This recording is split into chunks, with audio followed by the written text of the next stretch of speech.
ঢেঁড়স আগে থেকেই সিদ্ধ করে রেখেছি। এখন ঢেঁড়সের মাখাটা হবে। দেখেন কি সুন্দর করে মাখি।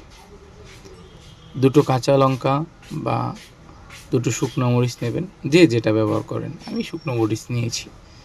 তারপরে একটু পেঁয়াজ কুচি, একটু সাথে লবণ নেবেন।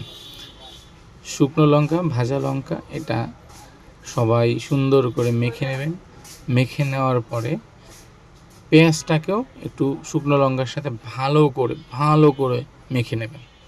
একটু হালকা সুন্দর করে কষলে নিলে খেতে ভালো লাগবে। তারপরে এই তো কটাস করে চেপে নেবেন ঢেঁড়স। ঢেঁড়স চেপে নিলেই হয়ে গেল। ঢেঁড়সটা একটু সুন্দর করে চাপবেন, চাপলেই ঢেঁড়সটা ফেটে পুটপুট করে বেরিয়ে যাবে। তারপরে এই ঢেঁড়স আর পেঁয়াজ এগুলো একটু মেখে নেবেন, মথে নেবেন। মথে নেওয়ার পরে একটু সরিষার তেল দেবেন। সরিষার তেল দেওয়ার পরেই আবার একটু মেখে নেবেন। তাহলেই শেষ, 2 মিনিটে হয়ে গেল ঢেঁড়সের ভর্তা।